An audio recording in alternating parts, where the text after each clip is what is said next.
What's going on, buddy boyos? We are live. Welcome to a very special discussion with First of Incelmatics, a man who needs no introduction. Let's go ahead and get him in here. Here we have First. Go ahead and introduce yourself first. Hey, so if people do not know, I worked on the Incelmatics channel from 2020 to 2022, and I first got started, in the whole manosphere by listening mainly, like since about I'd say 2014, 2015. So those were the peak, or actually those were the waning of the MGTOW days, and then I would go on Steve Hoka's show, and I co-hosted a lot of his shows pre-pandemic and around when the pandemic hit in 2020. So, and from there, I announced on this channel, hey, I'm working on this documentary. It's going to be uploaded on this channel, and I used to stream with a guy called SBO, if anybody knows who that is. So, yeah, that's basically it. Okay, so tell us more about Incelmatics. How did that channel really get started overall? Was it just the from Steve Hoka's channel from doing the initial interviews with Steve Hoka, or was it just like what started the channel initially? Because I know the channel wasn't necessarily yours at first. Wasn't it Jet's channel, I believe, right? Yeah, Jed approached me. He said, "Hey, I'm gonna work on a documentary, and would you wanna, help me out with it?" And I said, "Sure, I'll voice a part of it." And we were working with another person at the time, which was he moderated many forums. I'm blanking on his name, but and that was I don't think that one is available anymore because there were some things that were like YouTube would not find favorable like these days in regards to like the incel crisis thing. So, and then um, ever since we did that first one, I got working on the second one, and that's pretty much it from there. Opened up a big Discord server we had, and did the live streams, and that's kind of how it went down. Did 2 seasons of the live streams, and then it ended. Yeah. So what exactly just started the live streams? Was it just like out on a whim, or was it a desire to get more input from the community, or what started the live streams? Yeah, more input from the community because that was the result. You got a lot of interesting characters that came on. Um, you had since we created the Discord server along with the documentary releasing, the online dating one at least, there was a lot of like voice chats going on, and I thought, hey, wouldn't it be awesome if we brought this we have some permanence to this that these occur on a more professional basis, and people can listen to it like a podcast. I thought it would be pretty beneficial for everybody and pretty entertaining. For the documentary, so how long did that take to shoot, and were there any challenges when it came to getting the data together for that documentary? How hard was it to get that documentary off the ground? It was difficult because it's my first like video editing project. It was a challenge for me. I'm glad Jet helped me with some of the graphics, like the icons. Yeah, but editing is like the new coal mining, like of how difficult it is and how long it takes. Like you could edit a video, you could edit like 1 minute of a video and it would take 1 hour. It could, depending on how intensive that edit is and what you're adding in. So yeah, and if you're doing a 2 hour documentary, you should just think of that ratio. Again, I'm not a professional, and it's also taking a learning curve, and you're learning from your mistakes on the go. So it's a very difficult process. I yeah, yeah, that's the unfortunate thing is these things are not easy to churn out in quality, and that's why people they stick to something really easy to do, especially in the manosphere. I mean, if you look, it's mostly low effort content that we have. Yeah, I would agree. Even my content's relatively low effort and just streaming and calling it a day, so it's not even doing anything intensive here per se. Um, So let's see. In 2022, what does it mean to be black pilled at this point? I'm not sure if you've seen this, a lot of the new content from the red pill guys now, but they appear to be adopting at least some of the black pill talking points, at least on the lookism stuff. What does it mean in 2022 to be black pilled at this point? It doesn't mean much. It could mean that you're pessimistic or that you've lost out in the dating market.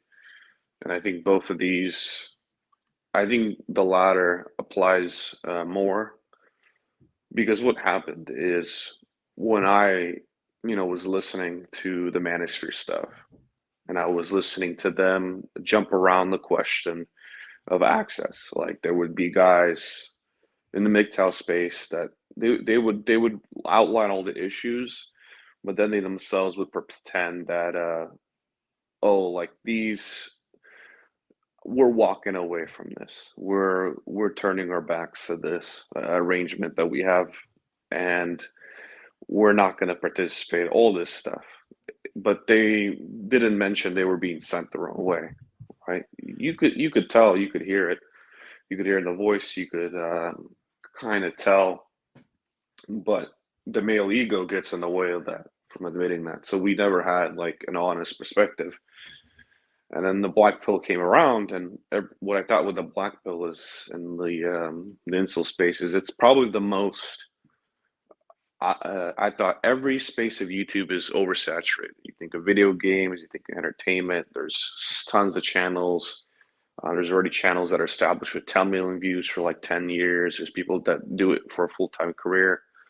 Like, good luck breaking into any space. But I always thought because of the comment to view ratio, um, because you can have like these gaming channels that have 500,000 subscribers and they get like 2,000 views per video, like 3,000, 4,000. Like that's on the extreme low, but Hmm. you get a lot of these.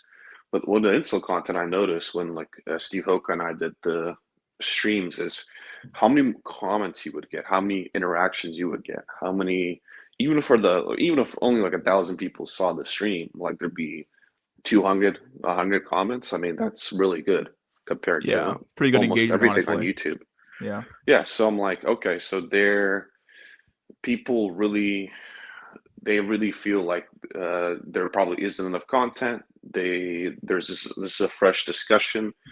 This is really people really want to talk about this, that view this stuff. So, but now, unfortunately, we've come to the point of oversaturation now, right? So the grifters have found this. The grifters who want to make money, who want to, and those are going to be the most powerful people. Unfortunately, look how everyone's fallen for it. Because in the end, and this is what I realized with Incelmatics, and you probably realize it too, is providing free content is valueless to like 90% of people.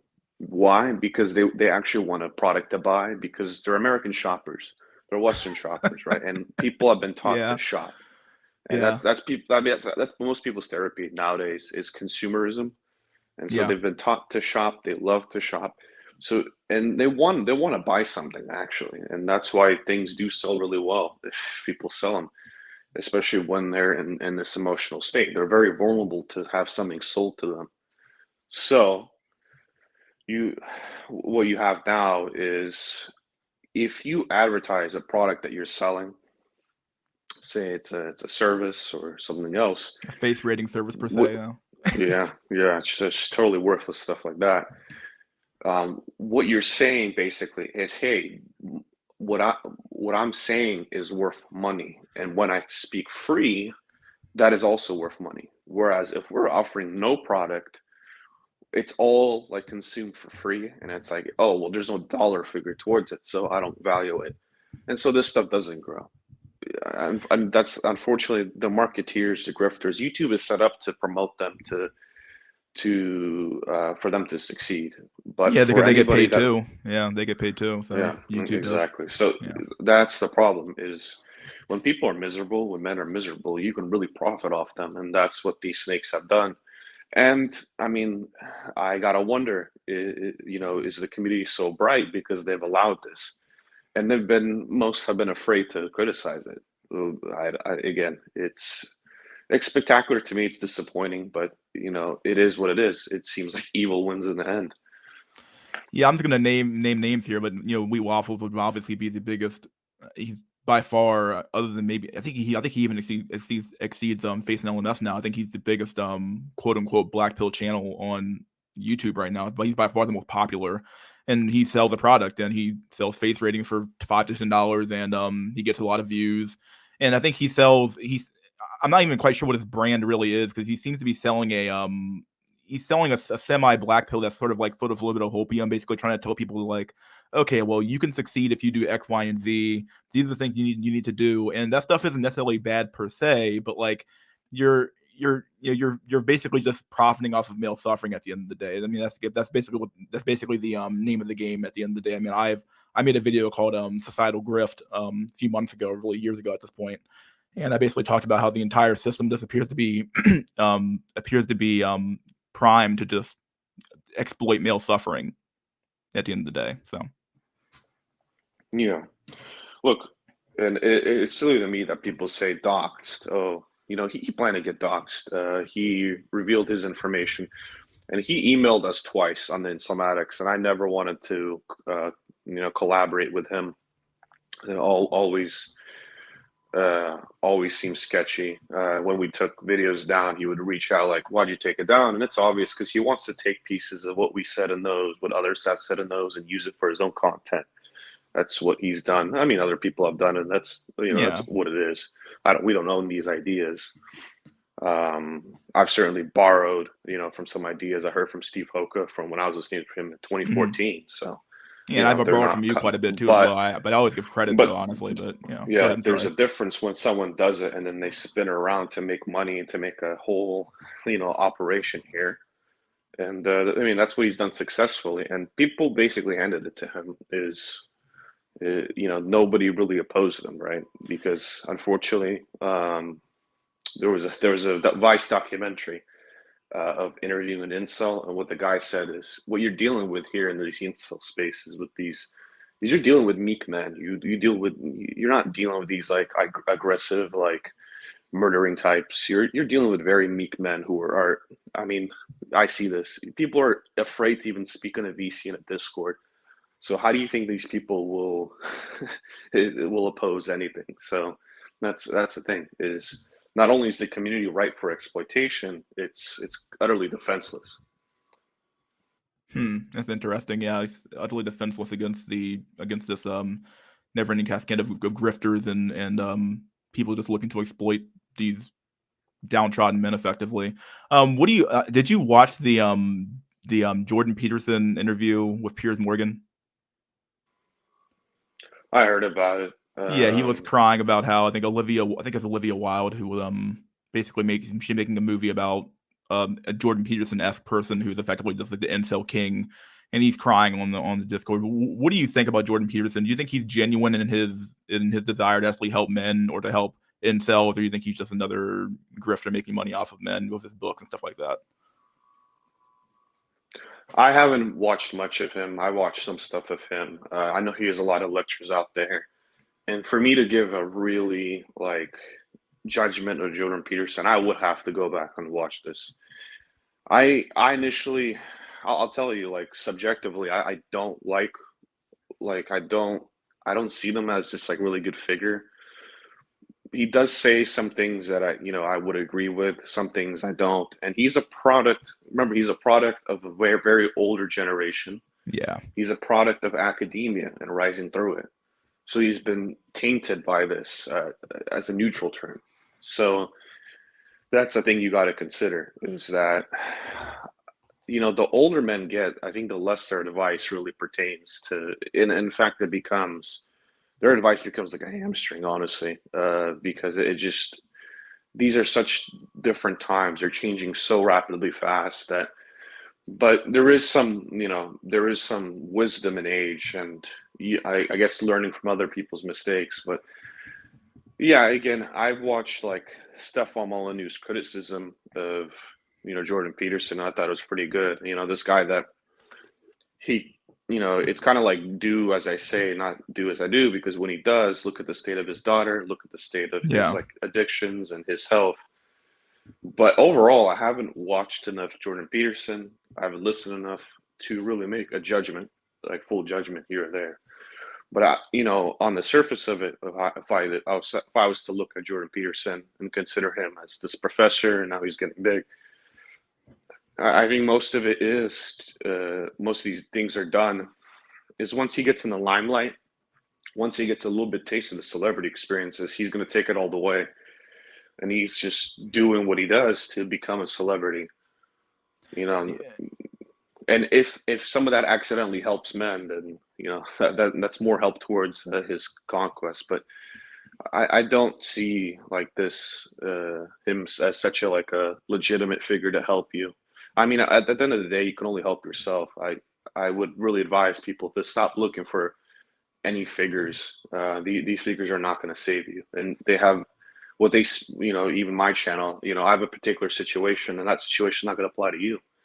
And that's very true. Yeah. that's the thing. There is no, unfortunately, things are so nuanced. There's no one fit solution. So yeah, I'm not saying people shouldn't listen to him or should, but I haven't listened enough of Jordan Peterson to make a conclusion on him. Yeah, I like that you brought up how older generations don't seem to understand this issue because like I have you ever heard of I think it's Robert F. Devlin. Have you ever heard of that guy before? What's the last name again? Devlin, Devlin. No, I can't say I Yeah, have.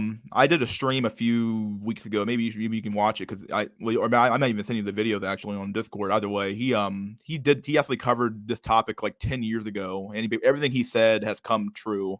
And one of the things that he said in that podcast was that it was only like 10 minutes, like a 10-minute, 15-minute podcast that he did with some other guy. Either way, one of the things that he said is that when he would talk about this issue, the issue of being an incel or the issue of like men dropping out of society with older men would call him a like a misogynist. They'd call him sexist. You say you're hard on the women, blah blah blah blah. But when he would talk to young men, though, young men would be like, "Yeah, you understand us. You understand what's going on." And that's my main problem with Peterson is that Peterson just flat out doesn't appear. He's I think you said this before, but he's so old.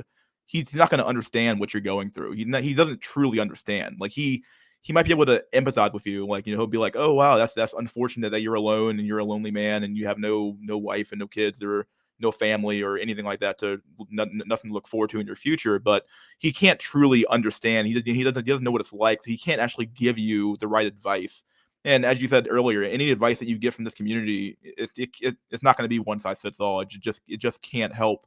Yeah, I can't fix like if somebody broke as fuck and they have an issue. I can't fix that problem for you because like we're all in different circumstances, obviously. So, but yeah, that's always been my main problem with older men talking about this issue or talking about the issue of insulin because like how could you possibly know how to address the issue when you've never even lived it? You grew up in a whole completely different market, especially someone like Peterson who's a boomer. He grew up in a market where that was completely different. Where like you found your wife at age 22 and you got married at 23 or something like that, or even earlier than that.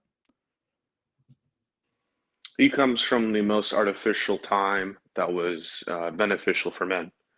So World War I and World War II, you had hundreds of millions of men die, and then it became a completely new status quo. It became that almost every man reproduced now. Almost every man was able to form a family, more than ever. It was a Goldilocks period, and unfortunately, we have recency bias in society, and we've referred that as the normal. And actually, what's going on now is we're going back to, you know, more normal times. If you look, the unmarriage rates in Western society, people did marry late. A lot of people did not get married, especially men, up to 25%. And so that's the thing is we're correcting for this boomer past, these boomer dreams. It's sort Again, of like a boom, regression to the mean, right? Sort of like that idea where you kind of exactly. yeah. And, some people are going to be kicking, screaming that way. And that doesn't all explain it because you have technology in the middle of this that is way different from those times that I described. But it is a big underlying factor that we have to remember, right? You know, Hmm.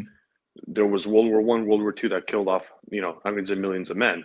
So for the first time, there wasn't this so much of an excess of men. And then if you look, like I was looking at a paper recently about like marriage rates in the United States during the Civil War era. Yeah, and actually, not everyone made it. Nothing was guaranteed. Things were still very difficult. So in feudalism, you actually had lower birth rates. You had, not that far off from replacement because a lot of people will not get married off. A lot of that's how you got those monasteries and those monks. Yeah, those basically to be insular men of their times. So that's the thing is in terms of ratios, is we're going back to the mean, not the 17-1 mean, but something that reflects Resembles these that. older times. Because again, the boomer era, the greater generation era, these two eras, the men had like an incredible demographics advantage, and that is not going to be around anymore. There's also because of that, because men were rare all of a sudden, culture followed that, right? And culture, saw men as, hey, at least in the West, you guys won two world wars. Men are kind of either come back and get the GI Bill, for example, right? There was Yeah. all these programs to suddenly help men because hey, men are in short supply. You just threw a lot of them away in two world wars, so that, and then there's more wars to come. So that's the thing, and now men are much more abundant, overabundant, and so culture will change around that. And you even see culture greatly affects how people date, especially women. Yeah, I try to touch a lot on the cultural aspect of things because I feel like the culture is by far one of the I feel like it gets overlooked quite a bit. People want to focus on lookism or some other type of topic, but like culture is so important. And as you said earlier, it affects the way people think. It affects the way people behave, and it's going to affect your dating market obviously because if women are thinking differently or thinking that men aren't worth it, then they're not going to have kids with them. They aren't going to even try to date men. They're going to try to either be career women or do something else. I just feel like culture gets way overlooked in this community for sure, and nobody seems want to talk about it because it's really hard to change culture. Obviously, it's not as easy as flicking a switch and going to get plastic surgery or something like that. It takes years to develop a culture, and it takes decades to change a culture over time. You almost have to change it in the in like first grade when you almost have to change the culture from the children up. You can't just start you can't start changing a culture when people are already 55 or something like that. Yeah, and I don't so much blame people for not being able to discuss this issue or ignoring it. This is because incel men are not going to be able to participate in culture. Most are going to be insular. Most are going to be atomized. So there's really no broader culture for you to participate in, and that's why people have flocked to develop an incel culture and a black pill culture. Because real life culture is not for you. It's not for single low status men. If you look around, things are made for either women to go out and shop and have fun, or for couples. So that's the thing: is the culture. There is no place for you largely in it, I believe. Yeah, that's very true. What do you make of this is gonna be like kind of a backtrack here, but what do you think of MGTOW when they finally revealed their what was it, their subscriber counts? They were extremely low. Like Sandman only had like 120 or 100, was it 180 or 128,000 subscribers. Thinking Ape only had 80K.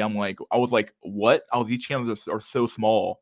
And like these people have been around for like years, and it just goes to show you that like MGTOW was it ever even popular ever? Like or obviously some channels got big, but not every channel was as popular as some channels were, obviously. So Relative to us, those are large numbers, but yeah, overall, yeah, for the amount of content they did, for how big MGTOW was, or it seemed to be, those are surprising numbers. When did they reveal that, by the way?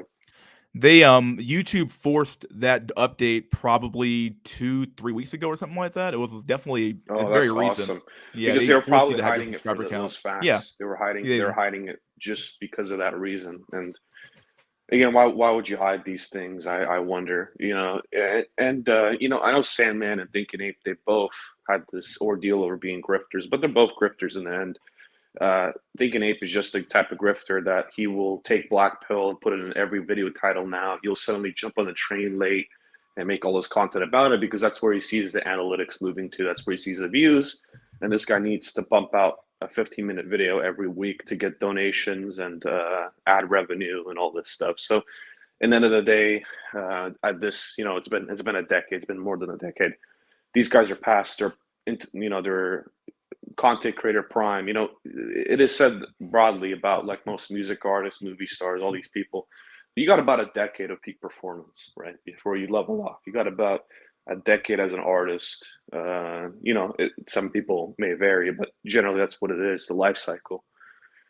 And yeah, these people have peaked off, and they're trying to just get income.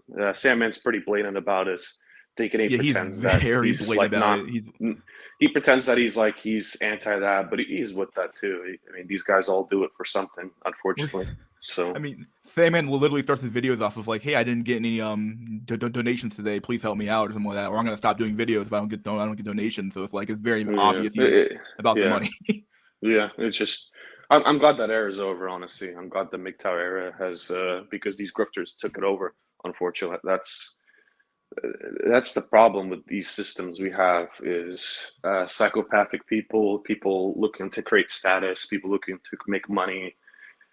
They all rise to the top. They have more rewards going for it. If you're going to be true to the heart and just speak, you're not going to get very far because the system, that's not what it rewards. It doesn't reward truth.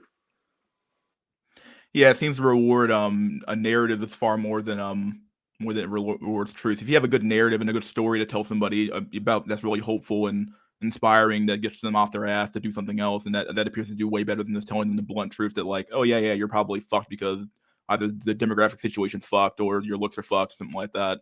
That stuff seems to sell a lot Exactly. better. Yeah, it seems to sell a lot better when you're selling Yeah, hopium selling versus the selling hope is the number one thing. You know, that's the neoliberal Western world is selling hope to people. Is no, keep working, keep doing, keep your nose to the grindstone. Things will work out for you. And hope is actually what it's the number one selling aspect in terms of dating troubles since like the early 2000s. You had these themes in movies that come about, and I believe that Hollywood, some of them at least, they prime the population for future trends to hypernormalize so people they don't really rebel against kind of the future that's the establishment because you have these things. You even had a movie called Serendipity, and if you look up the term Serendipity, it's like basically like this randomness and basically what these movies were showing. And they had always these really cliche things that like, oh, you'll just bump into your spouse randomly, and it's always like in some New York subway, the girl like spills coffee in the guy's suit, and there's other ones too, but they're always in some major city. They're always given this like thing of, oh, you don't know when it happens, it's just up to chance. Oh, and then people watch these movies, these romantic movies in the 90s, 2000s, early 2000s, and then they ran with it. All the parents like, oh, well, that's what's going to happen to my kid. This is the advice I'm going to give is just wait out. And there was a doctor researching probably the most in-depth research on insulin, on love shine, and all this stuff. Dr. Gilmar, and he was in a documentary we did 2020. He said, what I get a lot, I get a lot of parents who say, "Oh, it's a passing phase," and he says that's ridiculous. So your son's almost 30. He says, "Well, life is a passing phase." So that's the thing is you cannot hold off on this. And he always said like if you basically put in 6 months, into trying to find a partner and has to work out, that's an issue. That's where it starts. It's not like these parents that I encountered this type of stuff where they say, "Oh, well, you can wait," "Oh, well, my son can wait," blah blah blah blah. No, and these things, unfortunately, were propagandized into people because of this serendipity type of themes in movies. Yeah, I mean, I remember you talking about that on one of the Infomatic streams, and that's a really cancerous way to even think about relationships in general, as it was, because like it really just ignores historical context of like how did people actually meet? Like people don't meet randomly like that. Oftentimes, it very much is a you meet people via people. Obviously, you meet people as you said. And I think you say this a lot of on the streams as well. You meet via a social circles. You meet people from your circles. You meet people at church. You meet people at bowling leagues, you meet people at work or at school. You don't just meet people. I mean, I'm not saying you can't make a friend on a school bus somewhere, but the reality is that most people meet people via people. You know. Yeah, you need people to meet people, basically. Like there's a chain to this. That's the catch 22. How do you meet people if you don't know anybody? And it's like, how do you get a job when you have no experience? You know, there's all these things. How do you get a Yeah. it just and the best way to get a girlfriend is already to have one. I mean, it's been shown in so many different studies, all this pre-selection, pre-validation thing. So yeah, exactly. Is people are born with a family. Hopefully, you're born to a decent one, with a large one, and you have these networks, and you go to high school, you go to all these schools, and you pick up your friends, and you don't move away to isolate yourself. But that's the thing, is our system that we have now, at least in America, what I've experienced is just people are moving all the time. People are moving like A to B, and this is what Monday After Monday talked about, and he chalks up to many issues. Is his parents were moving like every 1 or 2 years, in pursuit of like a marginally better economic outcome, which is silly. And so he says, like in some neighborhoods, he'd be in the suburbs and he'd play, and there'd be like only two other kids, but they'd be like all the way on the other side of the whole thing. So he would be alone for a lot of his like a lot of his age as a kid. So I mean, what we have is pretty disastrous. You have a disastrous setup for many people in this country. I live here. I can only talk about the United States for the most part. Yeah. I'm not gonna say this is the situation elsewhere. So people shouldn't take it that way. But this is one of the main issues we have here. Is you need people to meet people, and a lot of people they lose all people. So it's almost like you have no fuel to. There's no. You have this. You might have the spark, but you have no fuel to light a fire. So these are like really critical issues where you're stuck at zero and you can't even move to the number line. Yeah, yeah, and that's extremely frustrating because like you want to be involved, but like you, as you said earlier, like if you can't even like you can't even get to the starting line. Like you don't even have shoes on yet to even run the race. Yet you're expected to run the race, and it's like, but I can't even make it to the starting line, dude. Like I can't even find a friend. I can't even find a girlfriend. I can't even find a social circle to even find a girlfriend. Like what do so many men are stuck in the situation of just being flat out alone. I couldn't even believe, like, I have friends. I actually do have like legitimate friends I've known for years. And it struck me that so many men in my community said, I don't have any friends at all. And I'm like, what? And I was like, I mean, these people are Gen Z. And I'm like, what, you don't have any friends at all? Like, you have zero friends? And they're like, yeah, I don't have any friends. And it's like, how the fuck do you go through life making zero friends? But it's got to be like, I'm not sure if this is a new trend or not, but there's got to be some sort of trend going on with men just flat out just making zero friends at all, even making male friends. Like, it's just, I mean, maybe it's the hyper competition between men causing that, but something's going on. That certainly is an aspect, but I think what we're having is just greater atomization. And isn't that crazy that we have Gen Z guys coming in and they're saying, like, I think that we took for granted, we took, hey, that it just happens. You just make friends. That's what it is. For them, it's an impossibility. And if you look, that's kind of how the boomers like treated the girlfriend thing. And oh, it just happens to you. How could you not get a girlfriend? I went through high school and I had a prom Yeah. date. She became my wife. So look how we're looking at the friends thing. So that's the thing, is our views are already warped so much that it doesn't apply to the Zoomers anymore. So that's how Yeah. fast times are changing, and they're changing for the worst. And going back to what you said about the starting line, that's what I like Monday for Monday so much. As he described this well, is like, look, we have all this advice floating in like the manosphere and the dating culture kind of. You have these dating advices, but he's like, there's zero for people, men who are, look, they can't even get to the starting line, right? There's a lot of advice, and some decent ones that tell you what to do in a relationship, how to solve your problems, do this. But there's like almost zero that is like beneficial to say, like, what do you do at step zero? Yeah. It's very hard to come to. It's very hard to basically to strategize your way out of that situation. It becomes extremely difficult, and a lot of people don't start in that situation, at least not in the past, so they can't empathize with that at all. It seemed like society used to give. I think you even described this with the GI Bill and the Housing Acts that they passed back in the day, back in the 50s, and like it seemed like society used to give people a hand up. Now you're expected to climb up a sheer cliff and with no rope and no way to get up there, and it's like, and you're sitting here wondering, okay, I can't even climb that. There's no way I can get up there, but like you're just expected to do it. Well, it's all designed that way, right? If the ruling class suddenly wanted people to prosper and do better, it would turn these. It has more than enough resources and better technology now to provide these things, but it doesn't need it. It doesn't need the broad working class that's going to have families. Like people are infinitely replaceable through immigration. There's like people may think you want to leave your job and this, but there's like 10 immigrants lined up, hungry to take it. Just look at America's borders and everything. And our leaders know that we're infinitely replaceable. So it doesn't matter much if you drop out or this. That's up to the individual person. You might get some benefit from dropping out and not participating in the system.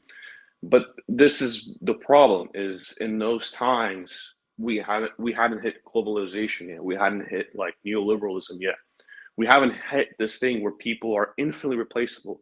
Ooh, you could just take a person from China and just plop them up here. You could take a person here from plopping up to China, and these people do it so willingly. So that's the thing. Now people are infinitely replaceable and infinitely movable throughout the world. So basically, human beings have become like a commodity, because that really basically describes a good commodity, because you can move it infinitely around the world for the most part, and it can be traded. It could be put in, if you need it in Paraguay and you're taking it from Somalia, you can do so. And that's kind of what the human being has become, at least in the industrialized West. And that's the thing. The elites don't need you to succeed. They don't need you to have a family, because there's a Hispanic family that can come across the border and they'll have way more kids than you on a lower budget, and they'll have less expectations. So this is the big problem: is that there is an act to replace everybody that is not going to make it, right? So the bargaining power men once had in the West is almost diminished to nothing. Yeah, you effectively have to be very, very extremely specialized to even be able to keep a job. And you have to be so specialized that like they can't replace you. But most jobs aren't even like that. Most people work miserable jobs. They do miserable work, and they work blue collar jobs, or even like the retail cuck jobs, and you make $0, 0 cents every day. And then but if you work in a crappy job, you're easily, like you said earlier, you're easily replaceable. And as you said earlier, they can just grab a million immigrants from across the border, bring them in to fill in the low skill labor. I see them all the time. I see Hispanics doing the lawn care that white men used to do, or even blacks used to do, and now it's like it's a bunch of Hispanics doing the lawn care work. They're doing all the construction jobs, and they're dropping the wages lower and lower and lower. If anything, the elites kind of want unabated immigration, because why the hell would you want wages to go up? You can effectively have a first world country with third world wages at the same time, and that's like the ideal for them. Yeah, and also think about it. These Because it's funny that people say that people are not having kids due to a money problem. I mean, a bit of that is true, might be, but you'll have who will say this, like a college graduate that maybe works at Walmart, and he works along Hispanic coworkers who have no problem for the same amount of money or less of having 2 to 3 kids. Yeah. That's very interesting. This is the thing, is that people in the West, once they get accustomed to a Western lifestyle, again, this is no fault of their own. They're a product of their environment. Is they get What happens is they have higher expectations for life now. It's much different than a Guatemalan or Salvadorian migrant that's fleeing civil war or gang warfare, or the highest murder rates in the world. He's fleeing a shack. He's fleeing some of the lowest conditions in the world. So he or she will happily take a job at Walmart and not whine about it. You won't hear a peep from them. And with the money they make, they can allot themselves. They have lower expectations for life. They can budget themselves, and they have the assistance of, this is also a fact, is they have also assistance of having a huge family network to take care of their kids. Yep. Is they can have these kids on a low budget. So if you need workers to replace, like demoralized workers from the West, there's tons of supply of that, and it could be done pretty easily. But no, the pushback is barely alive anymore for this, and it's happening. I mean, you see it, I see it, and that's what's going to happen. And people say, well, these people have outbested you too. I mean, the people complain about, look, these people are able to have a better network. These people are better able to, cope with their budgets. yeah, I know they get assistance and all that, but look, if they reproduce and you didn't, they're doing something right. So at the end of the day, people can bitch and moan about it, but the facts are facts, and the face of the nation is changing. Yeah, it's very true. You honestly, when you look at the demographics of the country, it's just I think the whites they have like one of the I think they might have the lowest birth rate, maybe a lowest birth rate at least in America. And I think their average age is like 57 or something like that, and they're just slowly dying off, or it's a quick Yeah, die off really. And then that's either I think it's the mode. So it's not the median average or mean. It's the mode. It's the most common age, I believe. It could be the median, but it's so if you look at the most common age of, I think, Black or Hispanic, it'll be like 27. Like you'll see 27 in the data set come up the most. But if you look at whites, it'll be 57. It might be median, but I do think it was mode, which makes if you look at the data set of all ages of all the people, what number comes up the most? And I think it was 57.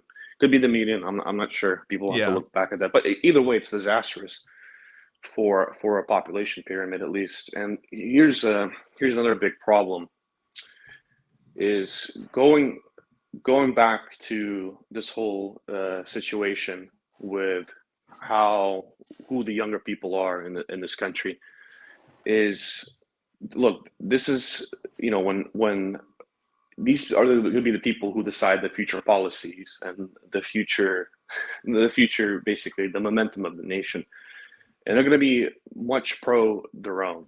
And that's the situation outcome you have is if you go type in the Hispanic paradox and look at the Wikipedia article. Look at all the research that shows that actually Hispanics, they live much longer in the United States than white people do, despite them having like half the household income, worse diets, worse access to health care, more prone to the accidents because they work in more industrial laborious jobs. Yet they outlive the whites by 2 to 3 years in some states. How is that happening? And if you look, how whites are basically killing themselves off with drugs, overdoses, a death of suicide. despair. Yeah, Deaths of despair are so much. It's taking the life basically expectations or life expectancy. Yeah, life expectancy, exactly. It's taken that out for this population.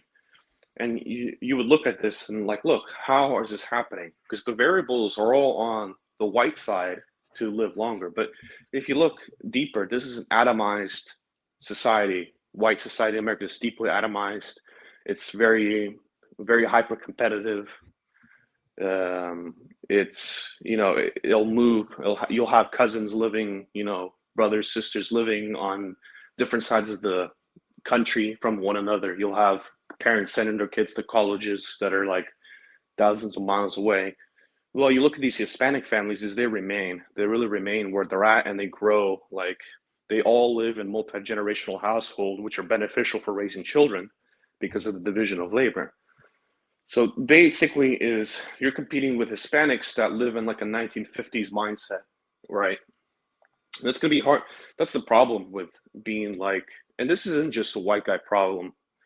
This is like a Western problem, I'd say, because because you're an ethnic minority or you come from one of these places, that doesn't mean you have these things by default. So don't think I'm just stating that people broadly have this, but it's a trend, right? There's a commonality between all ethnic groups, and that's what's basically going on. Is people who are coming in here, they're still in the 1950s, 1970s mindset, while a lot of westernized people they're looking at 2020 hyper competitive anti-natalist. So those people will get paired up, which I've seen many times. Is they get paired up by their network because they have such a large extended family. You need people to know people, and these people, they know people. You have your abuela, you have your grandma, and she, this is what she do to my friend. She's like, oh, well, there's this girl at my work. There's this girl here. I don't see white families ever like trying to partner up their kids. Like they want to keep their kids as sexless as possible. It seems as sterile as possible, so they can get as much master's degrees and PhDs. It almost seems like perverse in a way because like they almost like they want their kids to like be like their retirement plan. They do. That's the thing. These are the deep black pills. There's a lot of people, they say, "Oh, I'm black pilled on this," but it's like, are you really? Because a lot of these people, they say, "Oh, well, I love my parents and they love me." I'm like, I don't think so, man. I think a lot of parents were not supposed to be parents, and they're just an outcome of the boomer generation where everyone was able to have kids suddenly. And you have a lot of these people who had kids selfishly, like they really only care about themselves. I mean, you have a lot of this that happened, a lot of abandoned kids, a lot of this. I wonder where people say like, do your parents really love you? I'm sure some do, but I'm seeing that a lot don't, especially their sons. Is basically they've attributed the disposability of males to their sons, and they kind of shrug at whatever problems their sons have. Like they don't care as long as the son doesn't make a lot of fuss about it and continues to be a little assistant for them. They're fine with it, and that's what a lot of families have come down to, honestly. And people, if you're really black pilled, and black pill is not about just dating and romance. It's about Yeah. the realities of social relations between everybody in a society. You have to wonder: do your parents really love you? Do they really want the best for you? I'm sure some do, but it seems a lot more. I'm figuring out they don't. They just want they wanted a pet, basically. How do these people justify bringing a child into this life? Is, well, I need meaning, or something like that. It's very rational. It's not focused on, hey, I have these many issues, I might carry them on to my kids, and that's not how most people think about reproduction. But still, there's a consequence for all this. So Yeah, something you touched about on earlier with the how Hispanics have more kids and they have them in worse environments somewhat, like with not even somewhat really in reality, they have kids in shittier environments effectively. And it's like one thing I'm noticing about a lot of Westerners is that they appear to want designer babies. And when I say designer babies, I mean like babies who they go to private school, they eat the best food, they go to college, they get master's degrees, they do all this crap, and this is what's inflating the cost of a child. The reality is that I don't think it costs that much to have children. If obviously the Hispanics are proving it, so it's obviously not that expensive to have kids. It's just a matter of you want these designer kids who are perfect in every way. They got to have this, they got to have the best clothes, they got to have the best shit. And if you add up all the stuff that it costs to actually raise that child, of course you're going to end up with a $250,000 a year bill for a kid.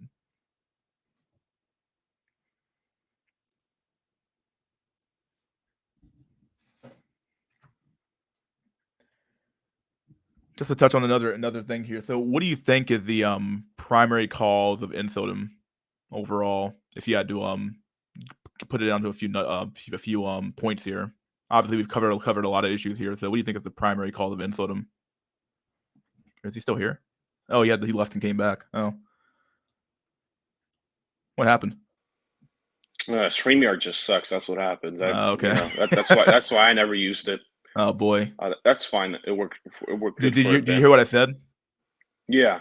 Actually, Okay. it was weird. I left, but your audio was still playing. So I'm like, am I still here? I guess I Okay. wasn't. The primary cause. Well, I guess we'll focus on the first point first about the designer babies. What do you think about that point? Okay, so there's this argument, and I see. So people are like, this problem is becoming so big that people are they have to address it. Like on Reddit, I see it on mainstream pages. Yeah, you can say what, but again, that's mainstream society. They more broadly use these, and I'm seeing the conversation of like, hey, birth rate going down, family formation, all of this stuff is becoming a topic. And then people, what's the most common thing is like, oh, well, millennials, they can't afford to do it. Yes, the financial strength of millennials was real. It's tough out there. I get it. I'm not gonna, but I think that's a bullshit fucking reason for people. I think the main reason is a lot of people are not getting together to begin with. A lot of men, specifically, a lot of women dropping out of the dating market because they can't find the right guy, and a lot of men just can't get anything. And then that's the main issue, and that's how we should start. That's the most objective issue. Is like these people. It's not about money when people don't even pair up to begin with. But people want to use like this very comfortable thing, very easy talking point to like just wipe this issue off the map, because that's the thing. It's like, no way, man, no way. It's like I see this like in these very popular Reddit boards where they talk about how difficult it is for millennials and Zoomers, and they say, yeah, this money issue, this income issue, this debt issue about millennials, it's really causing. And it's like, look, you guys are like, do you guys live in the same like world as me? Because like, look at these Hispanics that like mow your yard, or they fix your laundry machine, or they make like a, they make a fraction of what you make, and they live in way worse living conditions that people complain about, yet they're able to have 2 to 3 kids. But what that describes there is a much more deep issue, much more like people are much more vulnerable if you dig in too deep. That's the thing, is people really want to stay in the surface, and they just want to say, "Oh, millennials aren't having kids; it's too expensive," and then they write it off. The Yeah. real the real issue is deeper, and some of the issue is what the person has to look in the mirror and they have to say, "Did I do everything right? Did I do something to deserve the situation?" Because what I see with millennials, I'm not saying this. It is so serious, different. They're not normies, but I see a lot of people who say they can't have kids that are like they're Western basically. They're Westernized. What are they doing?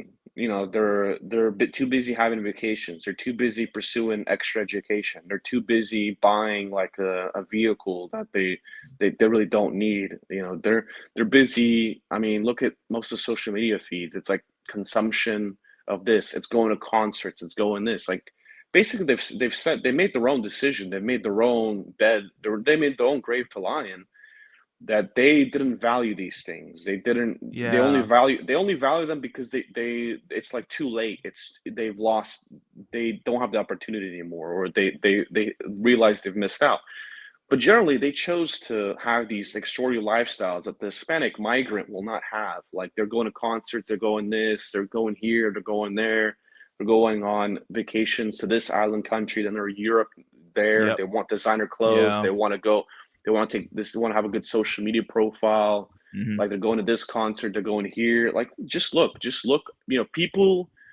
You don't have to like really, interrogate people. They'll review if you Just listen to watch them them. enough. Just look what Just they watch do. them and Yeah. just look what they do, and then you say, well, it seems like a lifestyle problem. It seems like a priority problem. It's a priority And problem. Yeah. So yeah. for a lot of people, some people it's access, right? So a lot of men like they want Yeah. kids and they want family, and but look, no one wants to talk to you, no one wants to get with you. That's it. I mean, there's not much. It's very difficult, that situation. But generally, overall, the normie population I see, they say they want kids, they say they want families, but their lifestyles don't reflect that at And then all. I see them in like in the DR dancing around like a fucking Yeah. idiot. And it's like, what are you doing? Like, like Yeah. what the fuck's going on? Like, Going ER to DR. yeah. Yeah. Yeah, I Yeah, mean, like yeah, go ahead. yeah. So that's the thing, and but I think once you like, if you were to sit these people in a room that say, "Oh, millennials don't have enough," millennials are like income disadvantage. It's true. Like that's the bad thing. It is true, but they're misapplying the thing. Like this is a more sociological. There's a more psychological aspect of, hey, the Hispanics, they have this, they have a way healthier dating culture that Westerners don't have. They have this thing called where the parents still look for other children of different families to pair their children with. The grandpa and grandmas, they do that. In a white household, those people just sit in front of a TV and they're like disabled, and they're on like on 12 different medications, and they're zapped out of their mind. Like Hispanic community, and this there's different communities in America too. It's not, I see with the Vietnamese and the Filipinos, for example, they have this very similar thing, is they just make an effort to pair people up, and white people make almost zero effort, and they leave it off to serendipity, or they leave it off to like the dating market. Like they rely on these other exogenous means to basically have their kids like basically luck out. And that's the conversation people don't want to have, because they don't want to dig into their parents, they don't want to dig into themselves. Those would be hard realities to face. Those would be issues need fixing. Instead, what they criticize is, oh well, millennials are like, it's the debt, it's the income. And it's like, those things are certainly true, but that's not the main issue. It's definitely not. And it just seemed, because you see, this is what's cool about America, I guess, is you have these examples right in fucking front of you. You can't deny it, if you open your eyes, right? Yeah. The college graduate working his job, and then the Hispanic, working a much lower tier job, but suddenly able to have 2 to 3 kids. Like you just can't deny that. And there's a problem. There's a big problem there that people don't want to talk about. Yeah, I remember I watched a video called the depopulation bomb. Have you seen that video before? It's by I, I've by seen the Hoover I've Institute. seen it linked. Yeah, I've seen it linked. It's a pretty old video, right? It's definitely not old at all. It's a brand new video that came out like 2 weeks ago. This guy he basically did a big analysis on the depopulation crisis of America, basically saying can America cope with depopulation. It's a really good video. I definitely recommend anybody watch it. Yeah, it's been linked in our Discord server by many people. So yeah, I'll go Yeah, ahead and definitely watch it. take a look at that. I forgot what my point was for that video though. God, what the hell was it? And we'll come back to it. Well, let's go to another question here. So I guess did we cover the primary cause of infodom? I guess we kind of did here. So we'll skip over to something else. Do you think that our perception of average has been warped by the internet? Like, if the average male is 5'9", 197 pounds, and the average woman is 5'4", 170 pounds, do you think that the perception of average and what the average person actually looks like has been warped by the internet? Because like if the average stats are right in front of our eyes saying that the average woman's fat and the average man is fat, obviously there's something wrong when we have people literally pursuing the top of the pyramid here. Pursuing the the Stacys or the Chads, we'll call them that. Yeah, this apex fallacy. Yeah, I want to go back to, because I didn't address the point of how an insult becomes an insult. Sure. Yeah. Go ahead. Like there's many pathways again, but remember it's hard to fit certain things because you'll create you'll map it out for people and they say, well, this point diverges. I was here, and you say this no. So people live varied lives and they have these very unique circumstances that you can't replicate on some map or in some broader theory. But the best person to basically map this out and like visually and in rhetoric was Monday F Monday. Is he based out a video, and if people wanted, they can DM me on Discord, and there's a whole playlist. All his videos are saved, luckily. Okay, nice. And he basically show like on a graph, like he basically the formula was, hey, you're supposed to be meeting so many single women per year, and a lot of guys meet zero. Like, and that's a big fucking problem. Is if you look at what is the pairing rate, you think that like for dating apps or this or generally like it's like, yeah, most women are going to be either taken or they're not going to be interested in you. So you need to meet a lot of them. You need to meet like hundreds, a year. Just at least 100. I think he said. Maybe not that much, but you meet significant amount, and that's what boomers used to do. They used to mingle with a lot of people their age. So there's a lot of single people amongst that population you can run into, you can connect with. That's not happening anymore so much due to various amount of factors. But he mapped it out like brilliantly, and he also said that look at your gender ratios in your social groups because people they a lot of people are friends first before they date. There's a big article on that. I remember like most people reporting, basically means they were in a social circle together before they became boyfriend, girlfriend. So he also said that look at the gender ratios of your social circles. And for a lot of social circles like that men have in this community, it's all incel guys. The sausage fest, dude. Yeah, fucking sausage fest. But it's also if you look at mine certainly was my social circle in high school was certainly a sausage fest. That's just nature of it. And for most men, that's the case. So that's the thing is you don't have these social circles that are gender or they're gender balanced at all. So yeah, Monday for Monday, if people are interested in, I think he described it the best of how an insult is made. I'll give him that full credit. I think it's a multiple effect. Like people, this is the problem in this sphere is people, they're either like a lookist, they only want to look at demographics, they want to look at this. So, and because there's a lot of autism, there's a lot of autistic men, unfortunately, and they make their way into this sphere, and they're very absolutist. So the lookist, he'll only look at the lookist things. The demographic guy will only look at the demographics. He'll just say it's demographics, and it's like, no, you're like look in the mirror, just honestly. So that you have all these multiple issues. It's a multivariable problem, right? Yeah, absolutely. So yeah. You could have, let's say you have favorable demographics. Let's say it puts you in a town where it's 7 women for every 3 men, and you walk into a dance hall. Look, a lot of women, they don't have to date you. They don't have to make a decision. Like they're not these rational economic actors you put in the model. They can choose to what Steve Hokus said so brilliantly was be in dating limbo, right? And women are more prone to this than men because they have lower sex drives and they have higher standards. They have hypergamy. So they can choose to drop out, and they do. You see, they broadly self-report this. That's what they do. And so, yeah, you could. I mean, a lot of guys, if you went to college, if you did general education, yes, people did their autistic STEM stuff, but if you did general education, you were in a class, and sometimes in high school too, you were in a class where it was mostly women. It was like 70 to 30, sometimes 80 to 20. And look, most of them, they don't want anything to do with guys like next to them, or any guy that's going to like approach them. They're on their iMac. They're answering like 1,000 messages. They're busy like talking to a friend they have there. They don't want to be disrupted by a guy. So yeah, this thing just doesn't work out. Like it doesn't answer everything. Just the gender ratio in question. Yes, it's a big reason, but it's not everything. Like I think these guys they only want to chalk it up to demographics in society. They don't want to look in the mirror. They don't want to see, hey, well, maybe you're a 300, 400 pound behemoth, and your face. I did that myself, dude. Yeah, I was making that big Yeah, myself, so I know what it's people. like. Yeah, That's the problem, man. Is people, they hyperfixate on one issue or another, and yeah. they only want to stick to that because they're comfortable with that. Generally. And If plus, you it's if you very comforting to know that if I just fix one thing, or or the problem is Yeah, not in my hands, like if it's demographics, I can't fix that. But if it's something dealing with me, then I can, if it's something dealing with myself, I have to fix something about yeah, myself, obviously. So yeah. I finally That. remember my. Go ahead. I'm sorry. Yeah. No, go ahead.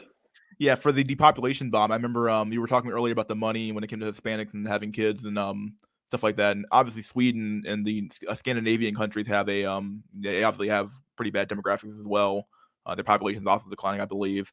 And one of the things from that depopulation bomb video that struck me a little bit was that even when they gave the incentive to have kids, what they got was they effectively had like rolling babies coming in. So effectively what would happen was that they have a blip of births that would happen when they passed a policy, and then it would drop back down immediately. And then they would pass in a new policy, and they have a blip of babies that would come out, and then it would drop down. So obviously, like throwing money at the problem is not going to fix the issue. The problem, in my opinion, is cultural.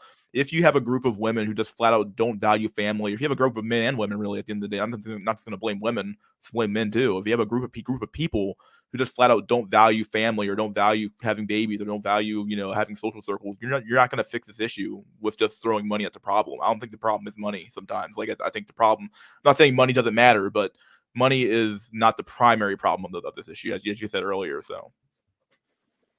Yes, exactly. And in 2020, what happened in America is the first pro-natalist policies came. Remember the child tax credit, and Yep. they were paying a stipend for each kid people Yep. had? That was a pro-natalist policy. So you It can't was. say that America's brought. But the thing is, the policy is just not enough to sway people. That's the thing. I think the people that are going to have kids, they really don't think about it. They just do it. Like the people that meticulously plan for having kids, there's just like a bit of neuroticism and autism there, like, in doing that. Like, it's like with the designer babies. You're so nitpicky, and people have all these options to choose from. They end up choosing none. And if you look at the Hispanic mindset and the other immigrant mindsets and having kids, they just do it. It's just like it's almost, most of the time it's an accident from intercourse. That's what most of them describe, anyways. Like it just that's the way it is. These people never thought about it, and sometimes that's why they do so well in this dimensions of life, is they don't think about it. They don't overthink this stuff. They don't just sit there and think and like waste years about thinking about this issue instead of acting. So that's the problem. Yes, these policies won't work until you dig into the culture of these things. You dig into the biology of these things, and yeah, these incentives are silly. What'll help is it'll help those people who are like the Hispanic groups we talk about. Yeah. They're gonna be like, oh, they're gonna be more secure in their choices. Maybe they're gonna follow like the whites and like having less kids, but they're like, oh, we just got the. So you're basically bringing people who are on the edge, closer to having kids. So it might work for a little bit. I mean, it does get you a blip. So Yeah, you get you a you blip on the know, radar, and that's it. yeah. That's the So best they can do. and we are kind of having a blip if you look at. Yeah, Yes, I read most an of the marriages were article. delayed. Yeah. Right now, a lot of people we will see that little blip, because a lot of, like, we had the record marriages in 2021 or 2022, and like I do believe dating got a bit easier during lockdowns, based from what I've seen from my normie friends that did the apps and all that. Hmm. Is that, hey, when lockdowns came, women, they couldn't travel, They couldn't go out to their, hangouts with their girlfriends. Like it was the perfect time for them to say, hey, because most women, they date out of boredom, I think. Yeah. So they said, Get some hey, truth to that. now's the time that I'll settle for a looks match guy, and I'll go out because there's literally nothing to do. I can't travel to Europe. I can't travel to Asia. I can't do all this. I can't, school shut down. It's remote. I can't go to all my social activities. So yeah, these guys have been flirting with me, this and that. Maybe I'll try that out because I'm bored. And that's what I saw happen in 2020. And that's why you do see like these graphs. Insoles are very selective in like how you ever seen that graph that shows them climbing higher? It's Oh like yeah, the one that shows, 27, and 30. I think there was one that shows women's climbing higher, doesn't it, as well? Yes, yes, and it's Yeah. now higher than men's. But then those guys, they say, it's just, because I know the Twitter account for insoles.co, the forum, they use that graph all the time. It's like, dude, that's outdated as fuck. It's 2018. Like it's been like almost 5 years since then. And then the new graph shows like women's climbing higher than men's, and men's actually dipping. Do you notice that one? I didn't know that. I didn't see that one at all. I just know the women number going up. So Yeah, yeah. So it shows actually the woman, and maybe there's some flaws to this, but look, incels use the previous graph, and now they won't use the new one. So it's like yeah. it's like it's oh, when a story's saying something that benefits like the incel's talking point. Oh, I like that source. It's a good source. Here's this graph. And then when that same graph, that same source is showing like a changing picture, like, oh no, it's fake. And it's like it's so fucking stupid, dude. It's ridiculous. Yeah, if new data, like, if your black pill is going to be the black pill of the truth, you have to go with the new data. Yeah, you have to go with the new data set, and you kind of have to go with you have to go with what's new. You can't just keep using the same. That's why, like, I remember I had a stream last night talking about the yeah, we kind of debated just be white a little bit, and we were talking about how like I kept using the data from like 20, how old is that data now, 2015, 2012, like that really old OkCupid data, like Yeah, to keep using yeah. that data, like I was like, yeah, I mean, this data is old as dirt now. I can't keep using it We because like need at it. some point, That's a problem. yeah. There's been these sociological problems. Is you need like fresh data. Like the most recent one was Pew Research in 2021, and they're pretty like I mean their whole company's based on that. They're pretty reputable because they look at their methodology and everything. Yes, it's a survey, and a survey is not survey has sample bias. You have all these issues, but that's how you conduct. You got to have fresh data. These people that are posting 2012, like yes, 2012 memes, they're like memes at this point, like yeah, like yeah, that's 10 years ago. Like it has some validity, right? It's a historical data point. It existed in some time frame. So for the time it was very accurate. But I want to see a changing picture. When people post old data, it's like you don't become a very reputable person because it's like, look, we're in 2022 now. Show me the yeah. data for 2020. Imagine Don't be using that data lazy. on a paper, and it's like a teacher would laugh you out of the fucking Exactly. room, like I mean, it is interesting. It just shows like online dating trends. I mean, I used a lot of but I used a lot of data and even recent ones in a documentary. Like, but yes, like all data is valuable, but some is way more valuable than others. It's a spectrum, and people gotta freshen up the data. They gotta look now because this JBW thing it's changing a lot. I mean, I saw this map in Europe, and it's like it's for young girls, right? It's not for these millennial moms that are old now. It's for yeah. Gen Z women, and in Europe, again, take this with a grain of salt. Is I can dig this up. It shows that it shows every European country. And it's like what type of men do you find the most attractive? And it's like the most common one was Korean by a lot. Ah, Korean. And it's like, why is that? Is that because these girls are suddenly consuming more Korean culture, more Korean media, more South Korea? Because I mean, just go on a website like Indra Palace and see what international women are doing. Is they're really obsessed with this K drama stuff, this K-pop, because it's an yeah. K attractive dramas are culture. It's an extremely aesthetic. popular now. There, Yeah, yes, I've met women here that like really yeah, they like them. love It's them. it's it's it's insane. But yeah, it's the aesthetics. Like women are really attracted to aesthetics of like a culture, and the South Korean culture is pumping that out. Like it itself is a failing. Like this has the worst demographics. It has the worst. Yeah, It has the worst birth rate. It has a point like 0.79. It's disastrous. yeah, point 0.8, yeah, But 0.7. on the image side of things, on the when you look at the image, it's presenting a really good image. Like like Japan's quality of life index, I looked on. I think World Bank is like number 13 or something, which is it's almost at the top. And then Korea's was like something like 49. Like, so there is problems in this country compared to its peers, but the image is so like, it's, and that's what people are mesmerized by these images, these memes, right? They spread like Yeah. wildfire. And that's the thing, is people are into, a lot of young women are into K-pop, they're into K-dramas, and that's the men that they're gonna see the most on screen. People watch screens now. They don't watch other people. They don't watch other faces. They watch screens now. And if young women are watching most of these screens and they're seeing a particular type of guy, it's a South Korean like male model, things are going to change. Things are really going to change. And that's the problem with this. All these, I'm not saying one thing is true or the other. I'm just saying consider that things are changing fast and they're not static. Yeah. They're really dynamic. Like, It's they're easy to changing yeah. fast. Yeah. And you can't keep putting on the same 2012 OkCupid. That's not going to work out for you. That's really not intellectually honest. Like, update your data, update your viewpoint. Do you agree with I think Aaron Clary, he says this a lot, but also I think he might have got it from Thinking Ape. Either way, do you agree with the idea that women just don't like men? I've seen examples in my life of both things. I've seen. Here's the big problem. Like, this is gonna really like set some people off, but the black pill, the manosphere. I think the biggest cope is that, like, they say like, oh, well, there's these shadow relationships, and then every other relationship is like the guy's getting cucked, the guy's getting a bad deal. Sure.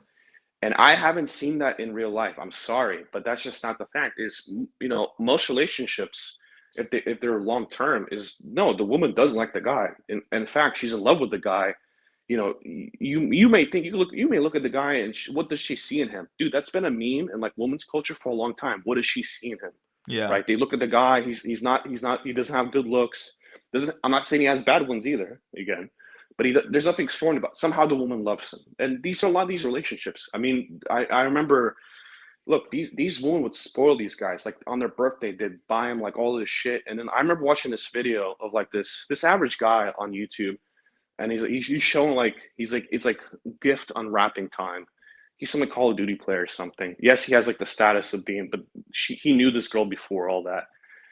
And like, basically is like, he's unwrapping the presents she gave him, and like she's crying because like he really likes like his new Jordan or something. Like, imagine that. Like, imagine like a person crying of joy because you liked your present.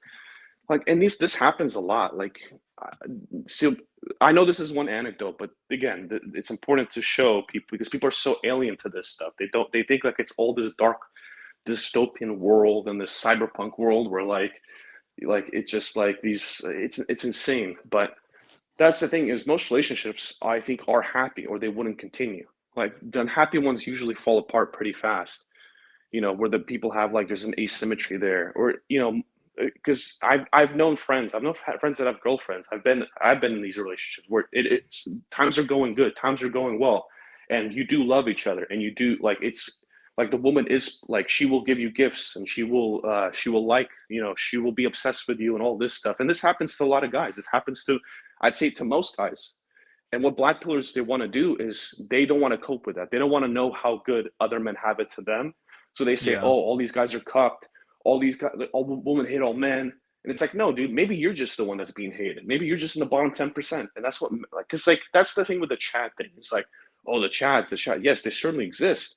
But people, you notice that people compare themselves to them. Like, it's like, well, I'm not getting the girl because of Chad. It's like, no, you're not getting the girl because of the normie guy, because that's who you can't compete with. Well, the reality People, of Chad is that people, Chad are also exceedingly rare. People have to forget exactly. that, but But like, look at the bell curve. Like, every Chads are not walking around the exactly, world like just everywhere. exactly. Yeah. Yeah, they certainly exist, but just in a super small number, and just overrepresented.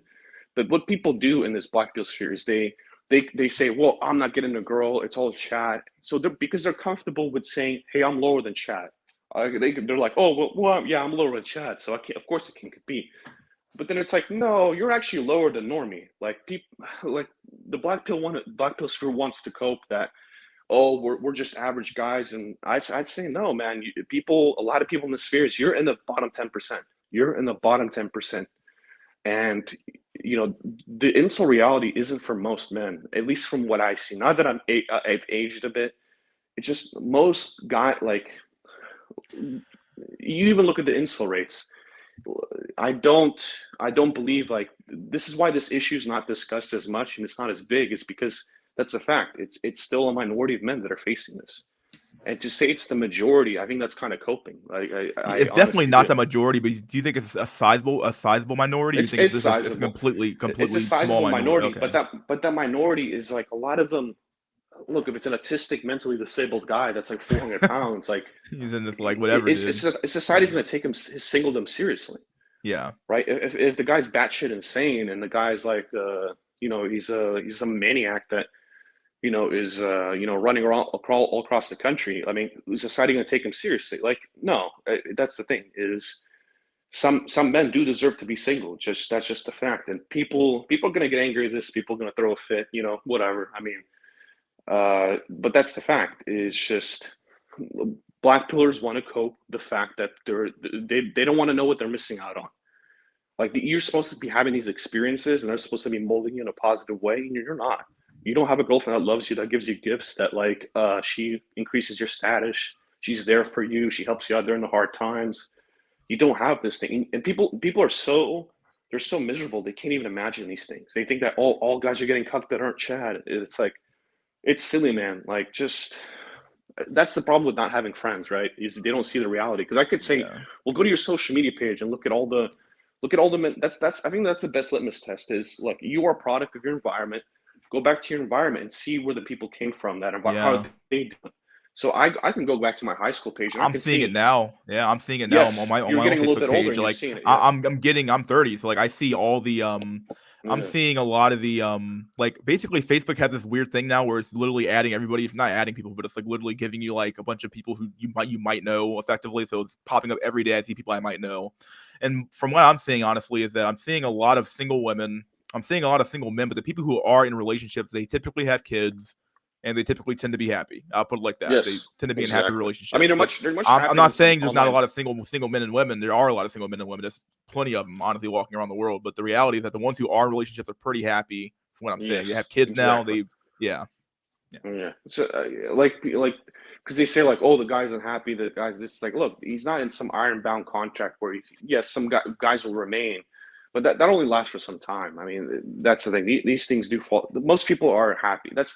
But remember, the miserable person, misery loves company. So they have to delude themselves that oh, everyone else is miserable too. It's just I'm incel, I'm virgin, I'm unemployed. It's society's fault. Western society has fallen. Like it's just no, it's like people like the reason why things are good are going and they will still go on and everything like seems fine. You go outside, there's not like artillery shells being laid down and there's not bombs exploding. Like, look, if people are moving on, like you may not succeed in this life, but that doesn't mean like other people aren't. And from what I see is, Steve Hoka 10 years ago, he basically said, 10% of men will not find a partner like ever. They will die. And I think around that range is accurate, honestly. From what I see, just what I see from my high school, is most men are not incel.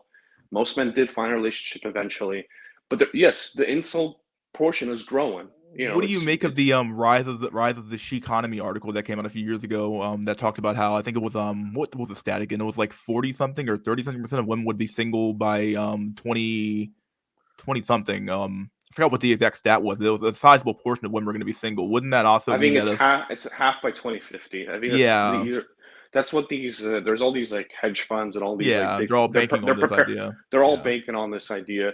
Yeah, I think it's accurate. But so basically, if 50% of women are single, that means more than the greater majority of men are single. So eventually, this will be the fact. It's just not the fact now. That's 28 years from now. So yeah, I think it's accurate based on how Zoomer women are gonna turn out. Yeah, like that's the thing is like people say men are afraid of marriage, men don't want to commit. I think it's women. Women who don't want to be tied down by a guy. They don't want to. They don't want to settle for some. That's what I mean. Women used to settle a lot in the boomer era, and they don't want to settle now because look, they have the economic advantage. There's recent data that came out Yeah. that a single woman makes $8,000 more than a single man in the year. You know, Yep. so, and then if you look at like full-time employment data for like 18 to 35-year-olds in major metropolis areas of America, it's like women make like 20% when they work full-time versus a full-time male. They make Yeah. 20% more. For some more So, economic data here, when I watched that depopulation video, it actually talked about how the labor participation rate for men is actually lower than it was in the Great Depression, which is fucking insane to me. Like men are just flat Yeah. out dropping the fuck out, dude. They aren't working jobs. They aren't doing anything. Well, how Yeah. many men? That's the thing. If Yeah. all men dropped out, society wouldn't work at all. That's the problem. Is Yeah. like the men that are dropping out, like they don't make an impact in society. They're not attractive enough. They're not sociable enough. Like they're nobodies. I'm not saying look, every person matters, but I'm not saying like what society sees is like, oh, those are nobodies. They deserve to be Every alone. person They doesn't deserve. matter. That's That's the thing. That's the thing. When they see a fat autistic guy screaming his head off on like some like sub 1,000, YouTube channel, like people are just gonna make fun of that. People are just gonna be like, oh, look at this guy. He deserves to be. That's the problem. That's why like Monday FM Monday was such an important channel, because he put his face out there. He was a normal guy. He was very eloquent. He was a clean cut guy, and he explained this issue. That's why he started growing. And all of a sudden, out of nowhere, a girlfriend he wishes for, he gets, which is I find very strange. But anyways, yeah. What's the name? yeah, O'Neill, whatever her name was. Yeah. yeah, What was her name? Annika. Yeah. Yeah, I find that whole situation really weird, but still, I can't deny that I'd say the best content creator we've had for trying to get this issue out to mainstream society. He was the best chance, and he's gone now. So, I mean, the book closed there.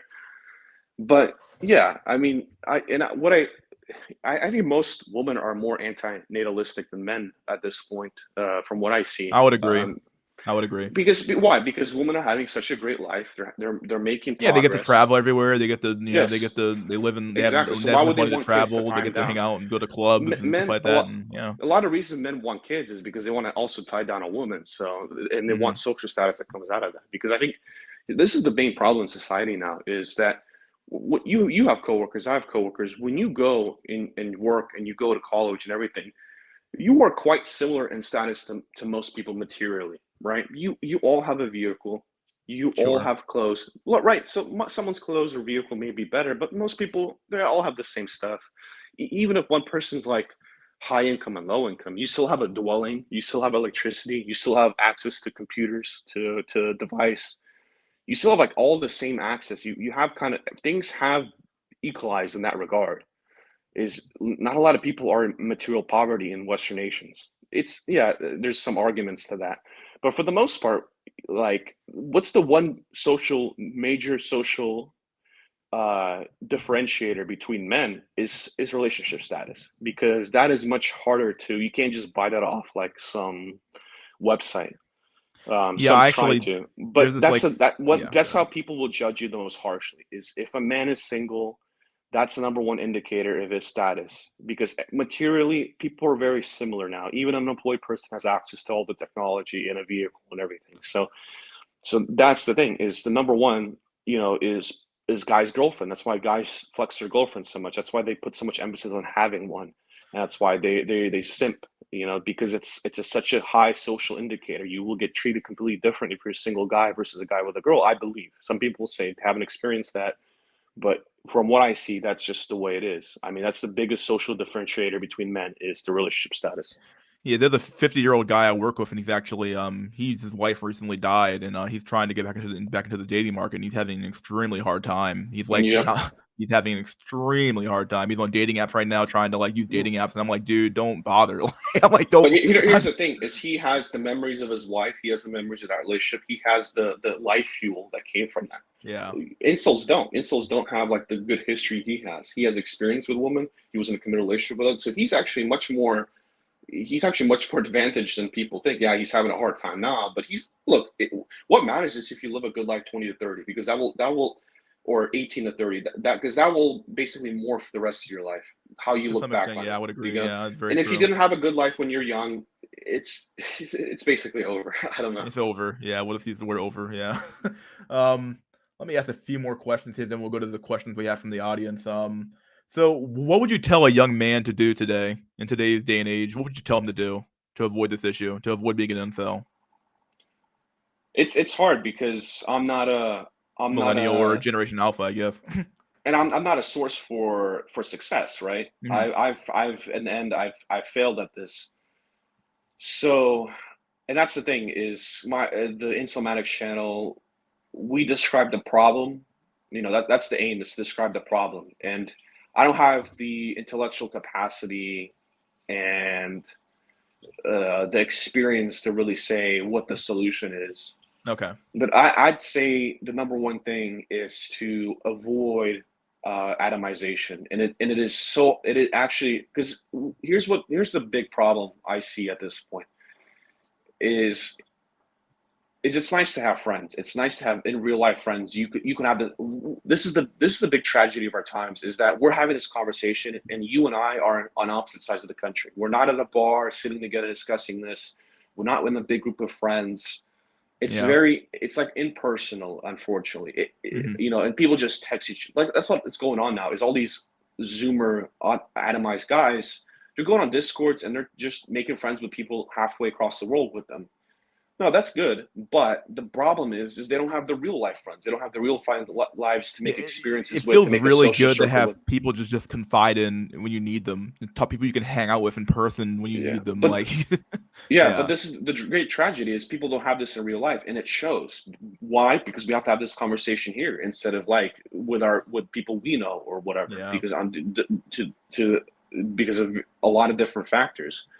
So that's the problem, is Zoomer guys, it's not only they won't have a girlfriend, is, as you said, they're not even having friends. So they don't even, it's social circle is zero. So that's a terrible situation. So I would say is do everything you can not to be atomized. Because people, once they get in school, they really focus on their grades and their internships, and it's like, look, you should be focusing on dating experience. You should be focused on making friends, network. You've heard the term, your net worth is your net worth. I really believe that. You need people to meet other people. Yeah. So that's the thing, is it's very easy to be atomized because you just hop on Discord and you play video games all day and you isolate. It's very comfortable. That's what most people have fallen into. But please, like, while you're young, bite your tongue and, try, especially when you're younger, to really develop. It's going to be hard, especially if you don't look good. If it's going to be grueling. And it's hard for me to ask this because it's very actually emotionally damaging when guys are going to go out and try this and they're going to get rejected all the time, not just from relationships, but from social circles and everything. Yeah. And they're just going to be used. So is it really ethical for me to say to try that? I don't. That's why it's hard to give a solution. But I'd say is do everything you can not to be atomized. Like, there's a lot of research that, going into, I'm not a professor, I'm not a doctor, but like social isolation really does really bad things. And, texting people on Discord, talking to people on voice chat, that's not enough, dude. You have to hang out with people in real life. You have to have your posse in real life. That's going to help you the most. That's going to be the most impactful thing for your development, is try to get people in real life, get in the girlfriend part. Like, that's so difficult, but you should start with baby steps. Start with like getting a friend, getting two friends, hanging out regularly, all these things that used to be like normal and taken granted for. That's the thing. These things that people used to take granted for are just not existent for so many people now. They've disappeared very fast. And generally, it's very hard to give advice, and I would be careful with the people that are willing to provide the advice, because a lot of times they're selling a product. They're not genuine. They're trying to build a cult following or something. So be varied advice. Like, advice, like, it has a positive, like, meaning to it, and it has a positive view of it in society. But not all advice is genuine. Not all advice is generally there to. Some advice is there. Some advice is like counterintuitive, and that's like there to screw you in the end. Yeah, exactly. So just the existence of advice doesn't make it positive. So that's what people got to remember. Yeah, something I would tell this to anybody, but I tell young men to do would be just to make an honest assessment of where you are in life currently. And that's hard for people to do, and honestly. Ask what do you want? Like, because there's people that have a very hard time of articulating what they want. So that's the problem, is what do you want? How much time? Like, people take, this is the problem, is some people are really good at their bean counters. They count every dollar, every penny. I'm certainly not like that, but a lot of people pride themselves on being these, financial gurus. My like, fucking totally job at the bean counter, so. yeah, they're totally incel, but like, oh, well, my IRA. It's like, dude, you're not going to be around for your retirement plan. Come on, like, just, it's so silly. But the people inventory their money sometimes really well, and inventory different things, but inventory your time.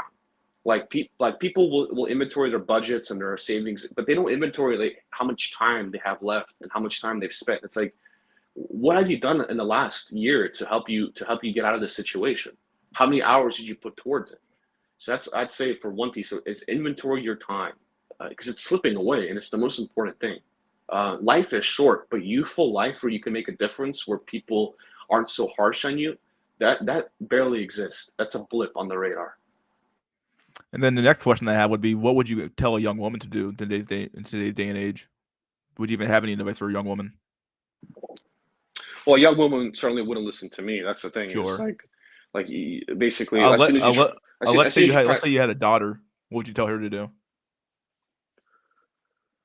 If I had a daughter, I mean, that's such a big if. Like as a father, I would do everything to limit, like, I would not allow like social media so much. Like, I think that's a really cancerous thing. Like, because we limit cigarettes, we limit all this alcohol, we limit that to kids, but social media somehow is acceptable. And we're seeing broad research that it's just so harmful. And we know, I mean, in my opinion, it's a cancerous thing. So I would do everything to keep my daughter off social media as much as possible, because it's not like, black pill incels think it's good for women, but women are in competition, not with you, but with other women. And when other women are mocking them, that really fucking hurts. Like, that's because they derive their social status much more from what people think of them than, the incel that has like nobody to think about them. So that's the problem is, but I'd say, what advice do I give? I don't have any advice for a woman. I'm not a woman. I haven't experienced the thing women do. I'm a man, and I'd give advice to a son. But for my daughter, as I try to be like the best father possible, you try to keep them away from this cancer. You don't want them turning into like what a lot of women have unfortunately turned into. Is I would intervene. It's not time for advice. It's time for an intervention in terms of that. But here's the number one problem is, like, in this incel sphere, I think some men will make it. Some men will ascend, quote unquote, or they will get what they want out of life. A lot won't, but I can almost say that almost nobody will have kids. I just have a gut feeling. Like, yes, people may luck out for 1 year relationship that's going to fall apart, because they're inexperienced and they fumble it. Yeah. But look, if you can't get a text from a girl, if you can't get a girl to date you, if you can't get a girl to meet up on a date on a text, how are you just gonna jump the great, you're jumping like 55 steps to get to the end step, and it's not gonna happen. Like, dude, thinking about like a girl like texting you, dude. Like, just people are at step 0 and they're thinking about step 55. It's ridiculous. It's the people these incel men that think about having kids, dude. It's just insane to me, man. It's just silly. It's just. And then I guess my next question would be, why did you decide to come on my show? What was the anything reason why, or just because? I mean, you're in the Discord. I know you, and I've listened to your show before. So I think you're a good guy to have a conversation with online, because you ask these questions, you're able to interview someone. I think you're better at it than me, actually. So, so props to you. Props to you, because there you go. You're prepared. You articulated the questions. Truth be told, I'm doing all this shit off the cuff, really. I'm not even telling you've certainly gotten good at it, because I think you've done a good job interviewing me. You've asked some good questions. You did the research on the pieces of media, like you talked about Population Bomb. You watched it, so yeah. I mean, kudos to you. So I think you do a good job here, and I can't say that for everyone. I can't. I have. There's valuable channels and there's invaluable ones, or ones that aren't valuable, that are just noise, that are just a waste of time. And I think yours is actually pretty valuable, and you're able to talk to people. You're able to ask the right questions, because you've asked really good questions here that are. We're able to have a good conversation. Back and forth, yeah. Okay, let's ask some questions from the. I left a little thing on my community tab for people to leave questions at. So let's ask a few questions here, then I'll let you go. So let's see. We have demographics and thoughts on Hell by the Dashboard Light. What do you think about Hell by the Dashboard Light and demographics? We already discussed demographics. So what do you think about Hell? Anything new about Hell, or? I don't think much of the guy. The guy's not very. I know he tries to be. He wants to be like this figure. He wants to be this Nazi general or whatever. thinks in his head. I think he's a schizophrenic. I think he has antisocial personality disorder, which is a legitimate thing, because what he basically said he's going to do Shangri-La, and that's completely failed. And he was so desperate in this thing. He wanted to monetize it too. He was asking people for $10,000. He asked me on a one-on-one conversation. It's like, dude, he asked me like, hey, first, do you generally think I can like monetize this? How can I get people to pay $10,000? I'm like, dude, I don't think that that's gonna work out for you. Like it's very delusional. So he had this idea of going to Shangri-La. I haven't watched his streams. They're not very valuable to me. Other people, most people I talk to, they say they go for entertainment. They say that they listen to him to make fun of him too. And I mean, that's fine. But look, his whole grand narrative, his grand delusion has failed. Shangri-La has failed. That's just objective truth. And you know what? When we asked him on it, he got upset about us grilling him on it. And he said that, well, I hate people. I didn't talk to people. I hate them. And it's like, well, it's not such a surprise that you're in your situation when you hate people, when you hate talking to people, when you hate, like, you don't want to talk, and it looks like you got what you deserve in your situation. So it's just look at the facts. Look at these people's lives. Look at the things they say they're going to achieve, and they have these delusions. And now the guy wants to like move to Germany all of a sudden. This is not a stable guy. And I knew this was all going to fail the minute he had that video up, and he basically said, oh, this is a call for help. Someone lick me it. It was like he basically packed up his truck full of whatever shenanigans he wanted to pick up. And he said, well, I'm not so sure about this anymore. Do you guys have any advice for me? It's like, you're asking for advice from people who don't have a lot of advice to give. They're dealing with their own problems. So that's the thing. I see it as a really troubled individual. And Steve Hoka have said that too. Both Steve Hoka and I have interacted the most with him one-on-one out of anybody. So we know. And this is just an example of a very mentally ill individual. It's unfortunate. So I'd say, look, you shouldn't take your views from a very delusional person who's schizophrenic, and they have antisocial personality disorder. They're just, the people, I know, it's entertaining. It's a clown. It's a screaming clown. Yeah, but it gets boring. People. And after a certain point, you kind of get tired of like listening to the guy, like somewhat, yeah. So look, if a guy is so he's so fixated on his Shangri-La and it's failed, it's blown up in his face, it's complete abject failure, then it's like, what is this worth? What is his words worth? I mean, what is his analysis? It means his analysis is broken. He's broken as a person, and he knows that. He can scream and holler all he wants, but at the end of the day, it didn't work out. Shangri-La doesn't work out, and I don't think his life is going to work out in the way he thinks it is. So that's all I got to say. Let's see. This is from Poochie's Home Planet. So I liked how he would talk about his social experiments, like responses from him talking to the new girl at work, etc. Has he given up completely on trying? So have you given up on trying to even do social experiments, or have you given up on even trying to talk to women anymore, or what? So I don't. The line of work I am in, there is no like woman to talk to. Okay.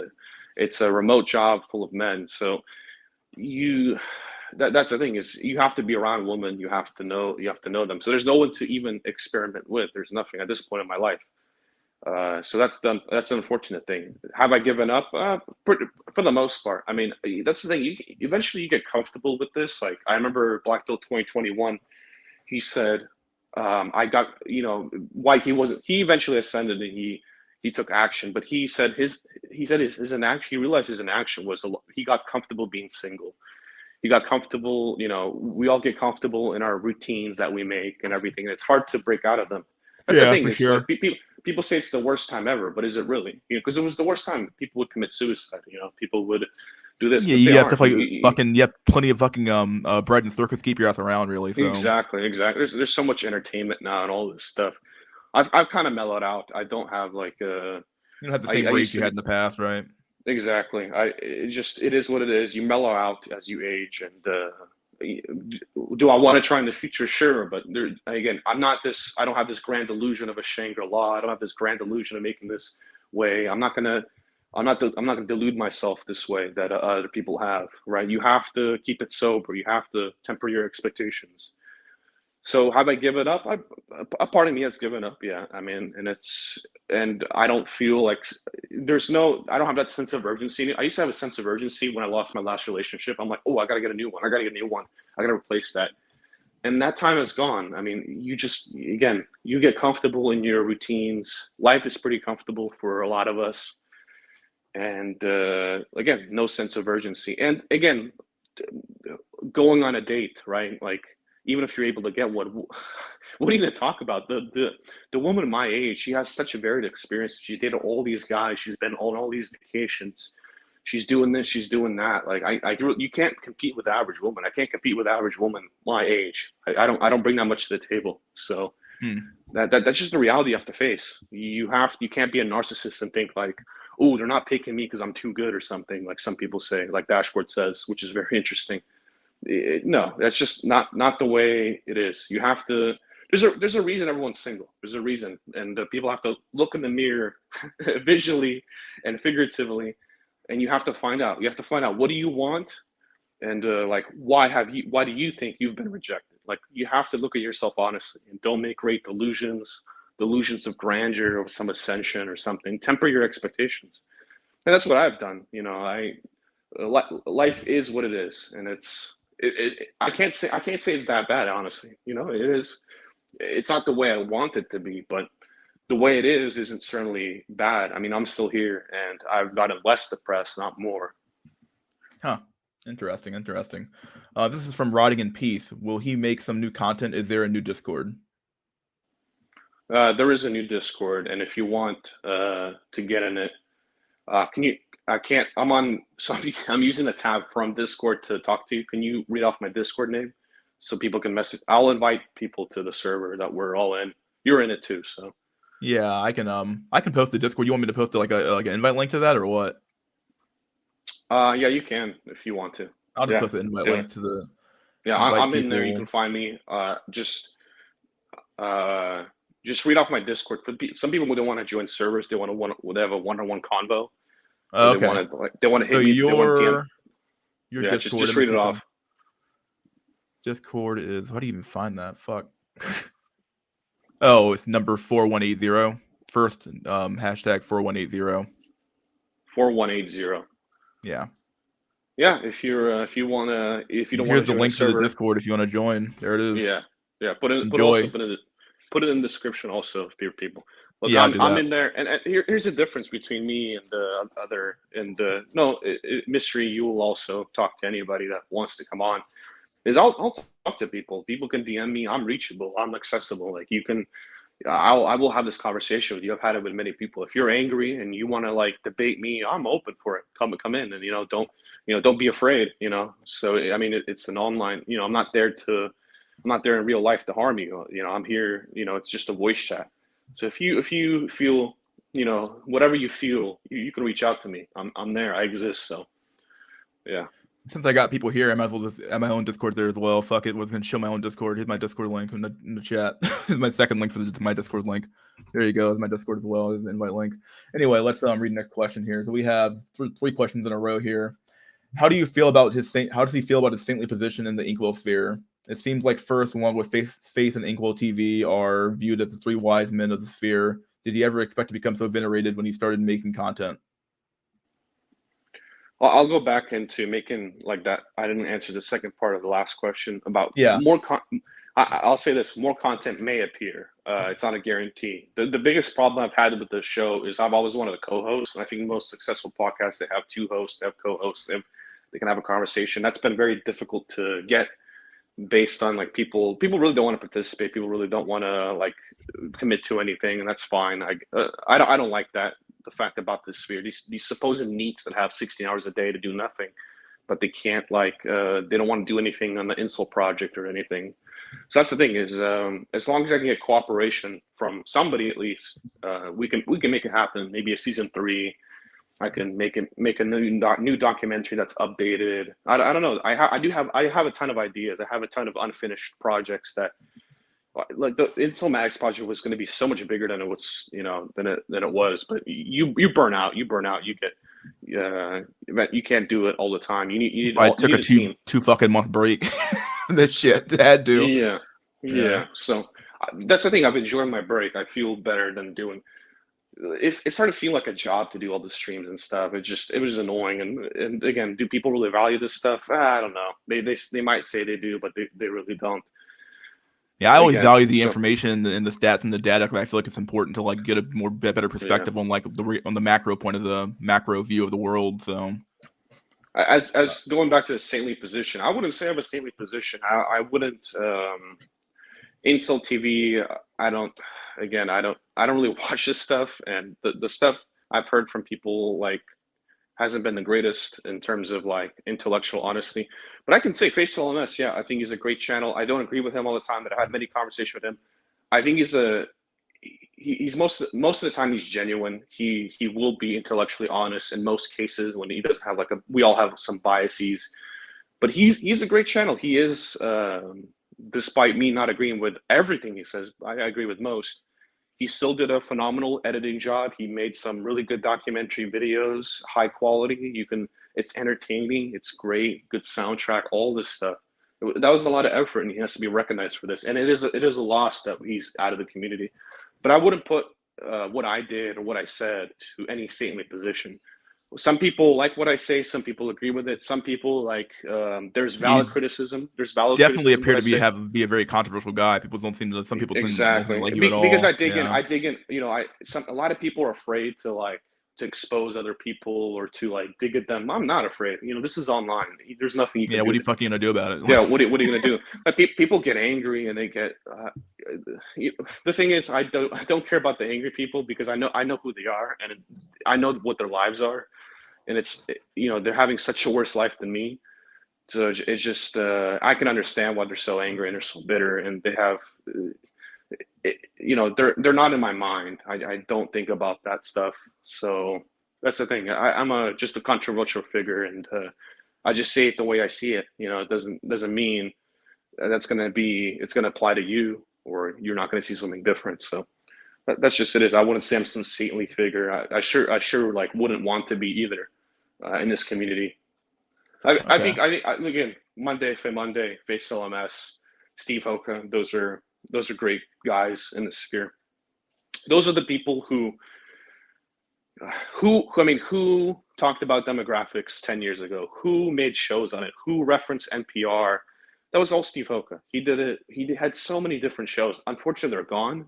But he had this, like, if you think this demographic conversation is new, Steve Hoka did it back in like 2011, 2010, 2009. Truth be told, I was hearing the demographic problem from Snow Nationalist for like years. Exactly. I mean, those guys have been talking about it for years. It's not a new talk, and people who claim that they invented it, and they're very delusional. But yeah, that's the thing is you gotta, those are some figures that I'd say the real people at the top are Face LMS. Number one is definitely Monday for Monday. Overall, he was our best chance of like getting on national news and like being a really good figure for this. And he, what did he say? Is the community is so rotten that he doesn't want to operate within it. So it's unfortunate, but I think that was the top. But yeah, I'd say I'd replace those three names you mentioned with the best thinkers on this would be Steve Hoka, Face LMS, and Monday FM Monday. Huh. And then I'll throw another one in. A new one is Travis Blackpill. I think his channel's awesome. What he does is great. Look it up, Travis Blackpill. Yeah, I know Travis Blackpill very well. Yeah, I have amazing. Recommended on my channel actually. So that one gave me some hope for the future of this. Is like if we have guys like him, then I'm very confident in the future of this. He's very like rational, and he's very good at telling a story. Like he's just very talented individual. I hope he makes more content. I know it's hard, but yeah, there's some good people to look to. Let's see. What do you think? What are some things he's learned about Inkwells after 2 seasons of Incelmatics and interacting with hundreds of Inkwells on YouTube and Discord? That unfortunately you have some guys that they've just lost out in the dating market. It's because the dating market is so difficult that they find themselves in this situation. But other guys, they would be in the same situation when the dating market was easy for boomers because they're schizophrenic, they're mentally ill, they're unstable, they have extreme, really weird lifestyles where they want to live in a like some van and they want to like try to meet women that way. Just there's a lot of like schizophrenic, mentally ill individuals that unfortunately they get wrapped up into this, and then we're all casted that light when they do something. Like there's a guy that just got arrested for like pepper spraying a woman Oh around. yeah, I And saw that. Yeah, fucking like insane, is dude. that what you want to be related with? That's the leg you want to stand on, is like with guys like that are completely deranged? Because if people keep seeing that and they say there's an insult problem, they'll say, hey, there's no problem, these guys deserve to be alone. Is you need to differentiate this community, people who are like genuinely like they can't make it in the dating market because the dating market, and then the people who are not supposed to be in a dating market, they're supposed to be in an insane asylum, they're supposed to be the complete lunatics. And that's the problem with these autistic schizophrenic men, is they need mental help. They need to not worry about dating, they need to be worried about getting their mind right. Mine right, yeah. Let's see. Is this a question? No, that's a comment. It's a comment. It's a comment. Glad to hear from First. Ask him about demographic situation now compared to pre-COVID or Chad 19. I would say that it's even worse. Also, is he currently geomaxing or riding in California?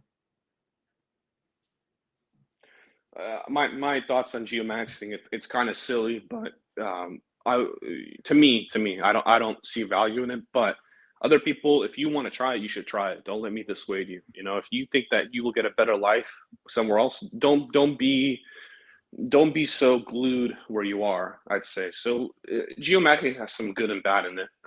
If people want to, I just don't believe in. For me, I'm too pessimistic about it. I just see that you're just what you're doing is you're just beta boxing somewhere else, and you don't have this language barrier. To me, it just seems so weird and doesn't seem. But some people might find happiness with it. So it's personal, down to an individual. What do you want out of life? You gotta ask, what do you want out of life?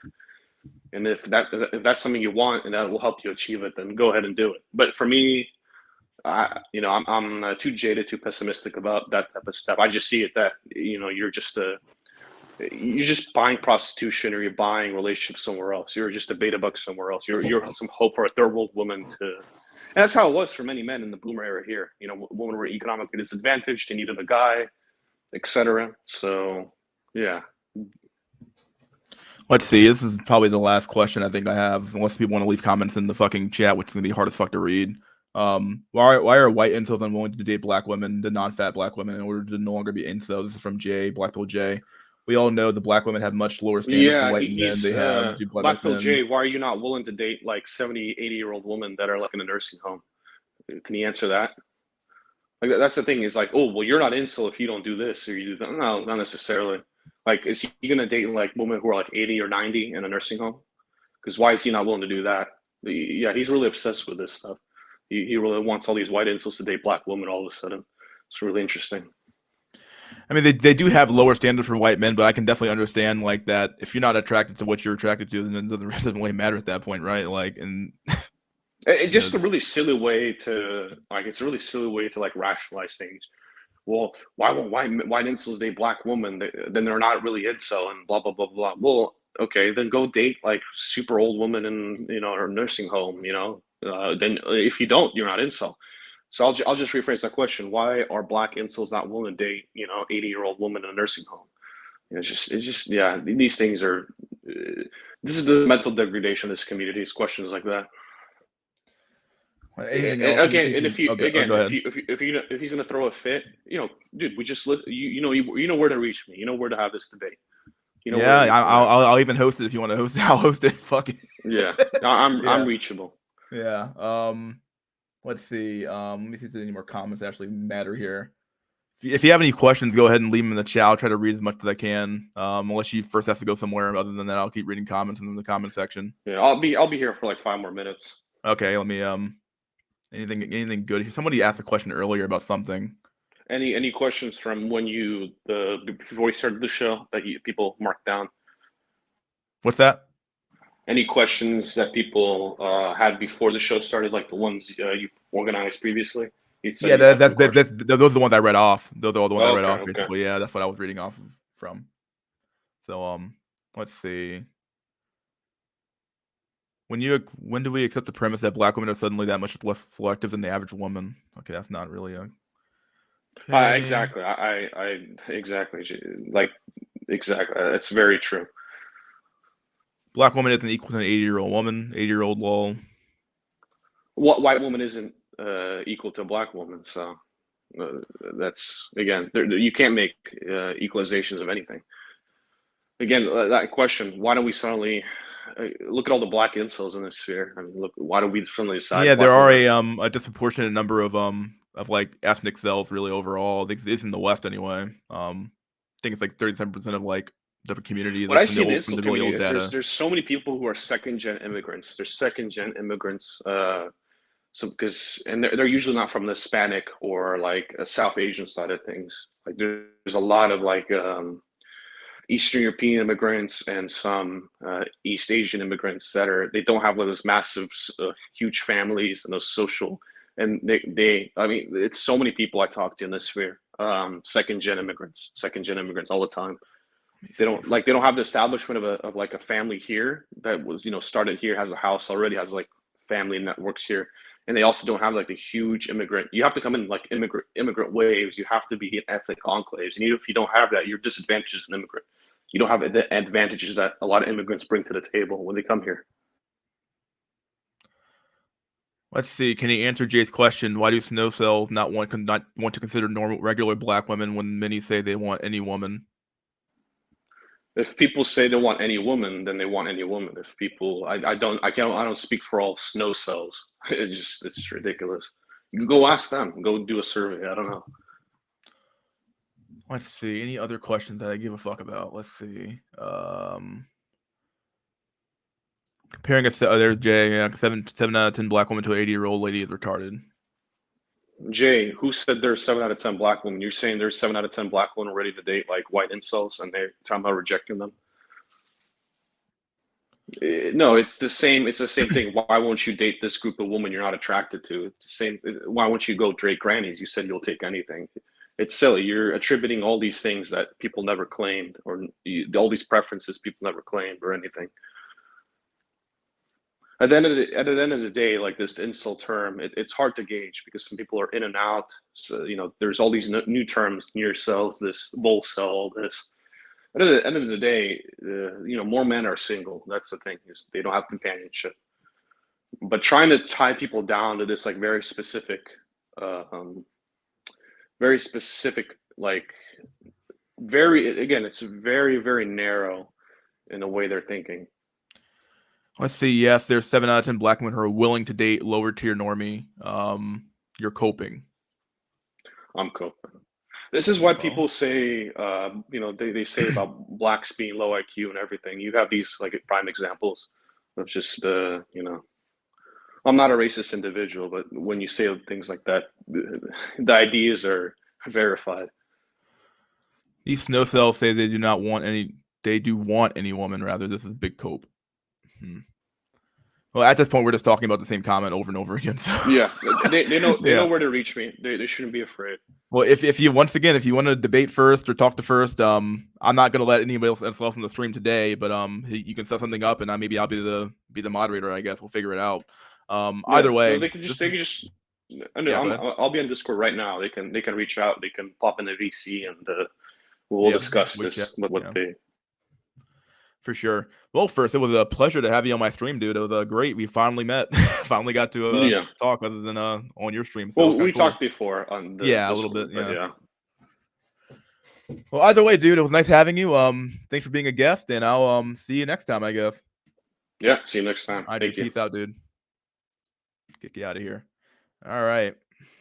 Snow Nats believe Jays are taking their women. Okay, well. Good stream. Yeah, it was fun. That was a good stream for me. I had a lot of fun doing this shit, dude.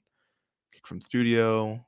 Yeah, this is a great show, Mystery. Yeah, I had fun doing this one. This was almost 2 hours of content, so hope you guys enjoyed it. Let's see. Let's do another did you enjoy the stream? Let's see. Ask community. We'll do that. Fuck. So no good news. Peak entertainment. Oh my god. Nah, these white guys on here say they want any woman, bro. Damn, stream's done. Gotta go back to time to go back to fapping. Oh, what the fuck, dude?